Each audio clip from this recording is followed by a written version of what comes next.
This is the Detroit Sports Podcast Network. Commissioner Kevin Warren, the data says it is safe to play college football, and I'm going to prove it to you. Next on Michigan Podcast. But there's going to be one team that's going to play solely as a team. No man is more important than the team. No coach is more important than the team. The team, the team, the team. Looks deep for Anthony Clark. Waits for it. Hit. Caught. This is no time for that. In the pocket and a sack. Tim Jamison. Brady gets terrific. Throws it. Get it. Touchdown. Knight again. Schultz just before Brazil got him. And a leaping interception by Woodson. Harbaugh back to throw over the middle. Caught by Collier at the 5 on his feet. Touchdown, Michigan. On its way. It's good. He's 5'7", 179 pounds, a junior at Michigan. But Jamie Morris packs a wallop, and he delivers for Bo Schembechler. And here's your first play. Pressure coming. Sack. It is Glenn Steele, number 81, who fought his way through the traffic. Option. And Robinson calls his own number, and he's going to score. Oh, an easy touchdown for Robinson and Michigan.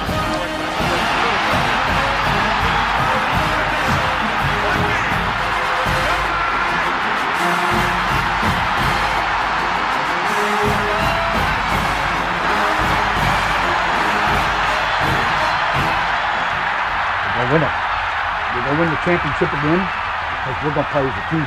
And when we play as a team and the old season is over, you and I know it's going to be Michigan again.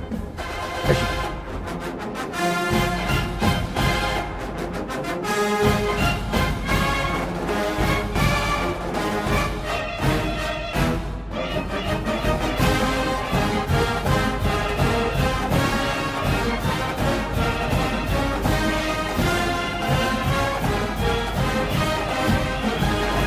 Go Blue. I'm Steve Deace, and welcome to this week's episode of Michigan Podcast. We'll have our 10-minute war with our good friend Mark Rogers, an Ohio State fan, coming up here in the next segment of the program. But we begin with what we just teased. The political hits just keep coming for the Big Ten. Now they say there was a vote. It was 11-3. Except that contradicts what other people said on the record, that it was either 12-2 or there wasn't a vote. Michigan's Mark Schlissel was apparently one of the presidents not only voting to cancel the fall football season, but helping to lead the parade. What I find fascinating is the University of Minnesota president said that, hey, she didn't remember a vote. So either she was lying when she said that, or she's mentally incompetent and doesn't remember actually voting. The Penn State athletic director, Sandy Barber, said, hey, I don't remember there was a vote. No one told me there was a vote. So either she was lying or they lied to her. Her own president did, that there was a vote. Either way, as every day goes by and it becomes abundantly clear that the Big Ten doesn't know its head from a hole in the ground, the political heat mounts. And now there's phone calls from the president. Here we go. It doesn't have to be like this, Big Ten. Hi, my name is Steve Deace, and I'm here to help. Commissioner Warren, I want to give you the choice that your son was given by the Southeastern Conference, the choice that you didn't give the players and families in the Big Ten. I'm going to give you the choice to opt out of arguably the dumbest and worst decision in the history of intercollegiate athletics. And I'm going to give you the data that helps you save face. Starting here. All of this I wrote for Sports Illustrated over the weekend. According to CDC, only 6% of deaths can be directly tied to having died from COVID as opposed to with COVID, which means the other 94% of people who sadly perished had a comorbidity. Given the age and prime health of college football players, this is kind of a key data point because how many of them have a pre-existing comorbidity? The answer is very low. According to CDC, confirmed hospitalizations for COVID nationwide are now at their lowest total since March 21st, when we were still doing 15 days to flatten the curve. Only 2.9% of the available hospital beds in the Big Ten footprint are being used for COVID patients. Now, where did I get this number? Well, the COVID Tracking Project tells us how many people are hospitalized in each state, and then how many hospital beds are available in each of those states as well. So I did this really complicated math. I think it's called the quadratic equation. I divided the amount of people in hospitals in Big Ten states for COVID, or with COVID, and make sure I get the preposition right. And then I divided that by the amount of hospital beds in each of those states. So very complicated math. And it came out to 2.9% of hospital beds in our conference are currently occupied with COVID patients, which means 97.1% of them aren't. How about this one? According to CDC, only 1.9% of ER visits nationwide are for COVID-like symptoms, which means 98.1% of Americans are going to the ER for something other than coronavirus. Is that good? I think that's good. According to the latest active case numbers, only 0.26% of people living in the Big Ten footprint are an active confirmed case of coronavirus. And I'm not even counting the recent New York Times story, which says nationwide we have exaggerated our COVID case count by 40 to 90%, I should say, because of a flawed testing metric. I'm not even counting that. I'm just going with the public numbers published in real time at Worldometer. And I just looked at the active cases they have there in every Big Ten state, and I divided it by the population, the combined population that we have in the Big Ten. It's about 85 million people. And that means 0.26% of the people in our states are currently a positive case for COVID. That is statistically insignificant, frankly. Let's look at some more data. According to CDC, since March, only 1.5% of deaths for those aged 15 to 24 have been with COVID, which means the other 98.5% didn't have COVID when they died. According to CDC, 15 to 24-year-olds represent 12.9% of the U.S. population, but they also represent just 0.2% of all COVID deaths. Of course, that's right in the age range of a college football player. You look at what's going on in the NFL. Training camps are now concluding in the NFL, and as we sit here getting ready for the cutdowns, there's 2,560 players right now on NFL rosters.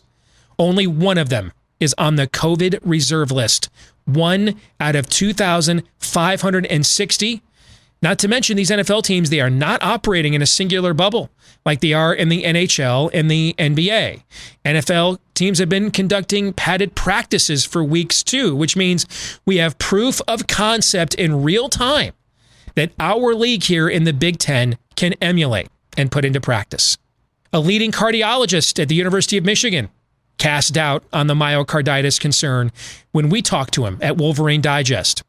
A top genetic cardiologist at the prestigious Mayo Clinic said the same to Jim Cramer from CNBC. Furthermore, if you were seeing this alarming rate of onset diagnoses for myocarditis from the workouts you were already permitting, then why do you continue to let those workouts occur? Why are they still permitted then? Why didn't you shut them all down? It would seem to me if the walkthrough workouts were producing myocarditis flare-ups that we'd stop teams from doing them. But every team in the Big Ten has been practicing this entire time. Which brings us to this final point. There have been 3 major testing innovations brought to market just since the Big Ten's cancellation as well. One of them from the University of Illinois, a member institution. That's a saliva-based test. It received emergency FDA approval, as did the much publicized test from the NBA Players Association, which it did in conjunction with Yale University. It also received emergency approval from the FDA. That cost as low as $4 a sample to process. And now Abbott Labs has been granted emergency approval from the FDA for a self-contained saliva-based test that sells for just $5. Each of these innovations makes testing substantially more accessible and affordable than it was even a few weeks ago when the league said, hey, $150 a test, even for a conference as lucrative as ours, that is a big nut to crack. Well, how about $5 a test? Can you crack that one? Because I kind of think that you can. Folks, New Jersey is the most densely populated state in the country. Maryland is in the top 5. The Big Ten region footprint is one of the most densely populated regions of this country. Given how densely populated our footprint is, given the fact we're in a massive country of 330 million people? How much lower can these numbers get without a meaningful vaccine or natural herd immunity? How much better can you do than 0.26% of your people are an active coronavirus case, and that's even with a flawed, exaggerated testing metric? How much better can you do than that? Because if it's not safe to play now, when is it safe until we have natural herd immunity or a vaccine? Commissioner, give Big Ten players and their families the same choice that your son was given by the SEC, the choice to play. Want to thank all of you who have been supporting us on Patreon these last few years here on Michigan Podcast. And for those of you that ask us every now and then, hey, what can we do to help support what you guys are doing and help it to grow? Well, supporting us on Patreon is a big way you can do that. Patreon.com/Michigan Podcast. And as you can see, when you become a $5 a month subscriber and supporter or more, you get as well exclusive content that we publish just for you on our Patreon page, including a lot of the stuff that I do with sports handicapping as legalization goes wider throughout the country. In fact, you can see I put up just a couple of weeks ago the notes for NFL win totals, looking at the schedule release. So a lot more where that came from if you want to support us at patreon.com/Michigan Podcast.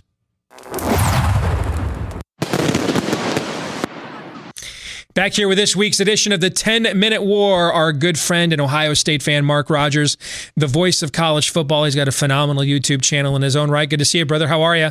Good to see you, Steve. Maybe we've got some hope. I do think we have some hope. I had an Ohio State media guy, you may know, Kyle Lamb, send me a direct message the other day saying, man, you know, the Big Ten is wrong if they've united Michigan fans like you with Ohio State fans like me. And I said, Kyle, I'm just doing my small part to make sure y'all get your perennial opportunity to humiliate us again this year. All right. But if you look at where things are at, and I know you had a chance to read the article I wrote for Sports Illustrated, I just laid that data out for our audience. I mean, when only 0.26% of the people in our footprint, and there's 85 million people live in this footprint, Mark, when only 0.26% of them are a positive COVID case, I mean, I don't know how much lower the numbers get. Without a meaningful vaccine or natural herd immunity, how do you do much better than we're doing right now? So if it's not safe to play now, when is it safe? The political heat on the Big Ten has only grown. If we're not at DEFCON 1 right now, we're at DEFCON 2, and that could be why people from Dan Patrick to Teddy Greenstein at the Chicago Tribune are now saying they're hearing that the Big Ten is looking to go as soon as October the 10th, provided they have all their safety protocols in place. What are your thoughts, Mark? So in regards to the Ohio State and Michigan collaboration, desperate times mean desperate measures, of course, as we are looking at the pressure being put on from the very highest office in the land. A 15 to 20 minute meeting reported this afternoon between President Trump and Kevin Warren, in which testing seemed to be the predominant issue that the president and maybe Kevin Warren expressed to the president as being the hindrance behind playing football at any time soon. But yes, an October 10th date has been leaked out.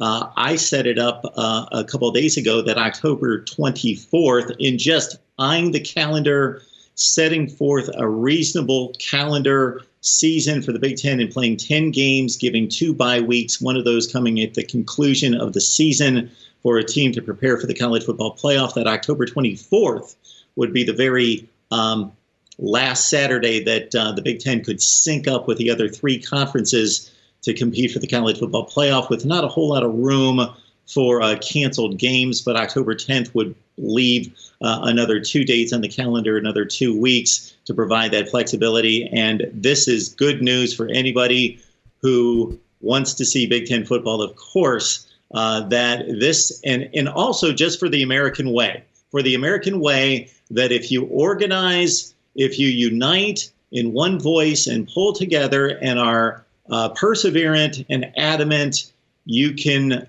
get some things done still in this country. Apparently, we shall see.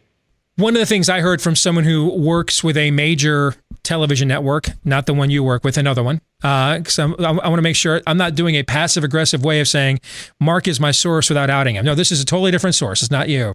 They had told me yesterday that the reason why the other networks, or all the networks, were holding off coming out with a fall football schedule beyond the first week or two is they essentially had been talking behind the scenes with the Big Ten this entire time, trying to stop them from committing fratricide, basically, and saying, hey, seriously, guys. I mean, look at the opening weekend. Fox just released their promo for the opening weekend. They're going to go with a 2-hour time or 2-hour pregame show to try to compete with College Game Day. Good luck with that. But they're going with a 2-hour pregame show, and all of those avails. It's all Big 12 games on every single Fox station across the country all weekend long. That's an incredible amount of exposure for that league. Okay, and of course, most of those are windows that would have gone to Big 10 games instead, right? So this source said to me, that's why we don't know even the headline games, week 3 and 4, what time of the day they're going to kick off at. It's because these conversations were being had behind the scenes until the very last minute to try to convince the Big Ten to get its head out of its ass, frankly, Mark. Well, the Big Ten, not necessarily of what's being decided and what power structure is in place of the Big Ten, but the Big Ten as we know it in regards to it being a football power, a national brand, of course, and the TV ratings that it pulls along with the SEC as being generally the top 10 rated games in the nation coming from those two conferences, that the networks and the other conferences would be willing to drag and stall and wait and push and try to bring along the Big Ten. So considering all the missteps made by Kevin Warren and the 11 presidents in particular, the voice of the people and the reason of the other 3 conferences may finally win out and deliver football for us. And we can only hope at this point. I said last week when the Thanksgiving thing leaked out, they're going to play in October because it didn't make any sense. I mean, if you're going to play at Thanksgiving, the other leagues are still at the tail ends of their seasons. So now you have the worst of both worlds. If you want to wait and play next year, you've got the window all to yourself, all right, especially in the wintertime when people in our part of the country aren't going and doing a lot of traveling anyway, but watching more TV because it's winter, right? That there's an argument for, doing a one-off in January and just owning that TV spotlight, right? But playing Thanksgiving weekend and starting there is the worst of both worlds. The other leagues are in the heat of their seasons, deciding postseason of bids and the playoffs and everything else.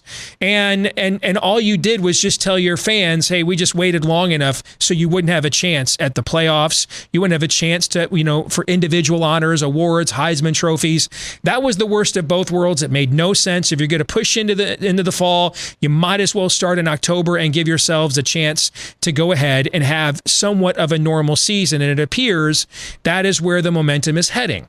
If it ends up there, do you want to see the Big Ten revamp the schedule that it came out with in August? I do.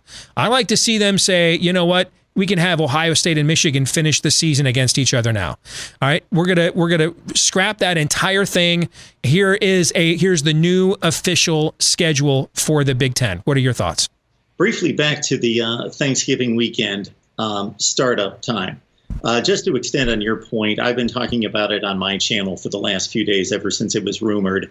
Imagine the laughing stock that the Big Ten would be and the insignificance of the play on the field would be when you've got 3 conferences competing for a national championship, so determining their conference champions, that it obviously then goes into the 14 playoff generally, playing at the same time that the Big Ten's opening a season. And regardless of how big those matchups typically would be, Ohio State, Penn State, for example, just the social media backlash of what a joke this is. This conference is not competing with everyone else, so these games are meaningless. I don't even know what the national media outlets, how they would even report or give any significance to those games. It'd probably be the end of the college football final on ESPN, for example, on Saturday night, because the games are meaningless. And can you imagine the weekend of the college football playoff in which maybe a Friday night semifinal is then followed by week 7 of the Big Ten season the next day? That's meaningless. Okay, back to the October startup. That's an excellent point, by the way, brother. That is an excellent point. Yep. It would look so foolish. Yeah. It would just be awful. I mean, this is the league that invented expansion when it brought Penn State in. We forced the SEC to respond to us. We're the league that invented television networks. We forced the SEC and everybody else to respond to us. And now we're the league the very first league that's been the trailblazer since the dawn of collegiate sports, we're going to go ahead and play our season at a time that it couldn't be any more insignificant than it would be. You're right. That's a great point, Mark. Steve, I'm on board with your format to go back to a traditional Big Ten season. There's no reason not to do that. Let's get back to what it typically would be, although I got to say that I would not be that critical of staying with the revised schedule as it stands. We've been able to make it this far. We're on the brink of college football in its entirety. We've got one game in the book, Central Arkansas and Austin Peay. So things are shaping up, I think, more favorably than what we heard out of the fearmongers going back to the first week of June when the athletes first hit campus. What does this say about the future of our league, in your view, Mark? Or is this a one-off? Or don't we don't know if they play in October, cooler heads prevail. In the end, the American people typically are a forgiving society. If you take the long and winding road, John Lennon, to give them what they want, they'll forgive you. It's when you take the long and winding road and then don't that they don't, right? And so maybe this is an asterisk. Maybe we all just move on from this. What do you think? What's the long-term ramifications of all of this? People care about the result. They care about the conclusion. I was asked the other day by several people whether Kevin Warren would get fired over this. I said, well, we got to see it play out in regards to if they're sticking to their guns. Let's see if the Big Ten wins the outcome, or the ACC, the Big 12, or the SEC. Now, if we can save the Big Ten, get them started on October 10th, all is going to be forgiven because they're playing actual college football with everybody else and competing for a college football playoff berth. And I think all is forgiven. I think, sure, there are going to be critics 3 years from now, 5 years from now that will point back to the Big Ten making stupid decisions, but all will be forgiven. When the football's played on the field with everyone else, that's all that anybody really cares about. Agreed, but I also will say this. This is already Kevin Warren's only mulligan, okay? And he's 1 year in. Now, I don't think all of this is his fault. I think he views himself as a proxy tool for the presidents, and I think they tried to use this as a means of trying to get back control of Big Ten athletics with Jim Delaney out of the way and try to rein things in and reassert their place of prominence, and just viewed a rookie commissioner as their tool that they could just roll. But I think this is the mulligan. There cannot be any more major missteps after this. I think the margin for error for all of these people is about zero after this one. I want to take into account difficult situations, crisis management. It's easy to stand on the sideline or sit on Twitter and criticize. But the big issue in all of this was obviously not waiting. Yep. And looking at options. That's it was right. Pulling the trigger in panic and in fear. That's exactly right. Well said. Mark, good to have you with us as always, man. Hopefully next week we've got even bigger and better news to talk about, all right? Take care. Appreciate it, Steve. This week's Twitter poll results, we asked you, when do you think we'll see Michigan football again? 43% of you said not until the fall of 2021. I'm going to tell you right now, you're all wrong. You're going to see it long before that. All right, 9% of you said January. That's the latest you're going to see it. 17.5% of you said Thanksgiving. I think the answer is October. 30.1% of you voted that way. That's the way that I would have voted as well. Yeah, you're going to see it long before next fall. Mark my words. This week's question of the week comes from Ed L.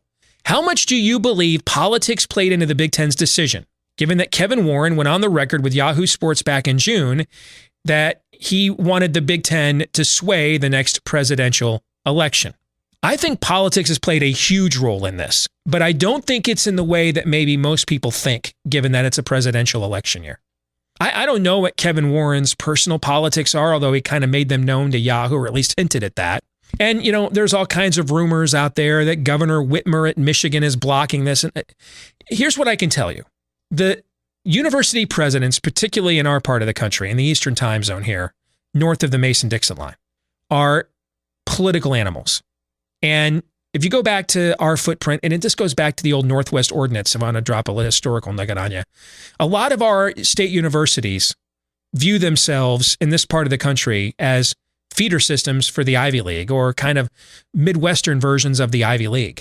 Our own president at Michigan came from the Ivy League. He was an immunologist, I think, at Brown University and Johns Hopkins. And If you go back to the 1980s when the University of Iowa had the number one football team in the country, it had a president at the time named Hunter Rawlings who was trying to get rid of freshman eligibility, redshirting, and essentially turn us into, pre-World War II. I think that the politics at play here don't have much to do with Donald Trump or Joe Biden or the election. I think the politics at play here is the Big Ten university presidents looked at this as an opportunity to get their hands around athletics once again. That after Jim Delaney's success as commissioner, particularly with the launch of the Big Ten Network, turned this into a league that was a cash cow for athletics, that sports grew beyond a realm and a profile that they were comfortable with. And that they looked at this pandemic as the opportunity to reset that, particularly with a rookie commissioner that they could push around. They didn't have the clout that a Jim Delaney had. I think those are the politics that are at play here. That's why they're passing the buck. That's why they don't want to be transparent. That's why they're either lying that they don't remember if they voted, or they're incompetent because they have, they've lost mental capacity. I think this is the politics that we're watching at play. And now they're watching their jobs being threatened because of the blowback against this decision. I think those politics have been what we've been watching unfold here for the last month or so. That's going to do it for this week's episode of Michigan Podcast. Don't forget to hit like, rate, subscribe, whether it is YouTube, iTunes, Stitcher, Google Play, no matter how much or what you do to watch or listen to this show each and every week. All of those things you can do on one of those platforms at least. Please do them for us. We appreciate it when you do. Spread the word about what we're doing here. Leave us a 5-star review wherever you podcast the program from. Hit like and subscribe there on YouTube. Have a great week. Let's keep the momentum going towards a return to sanity in the Big Ten. Until the next time, go Blue.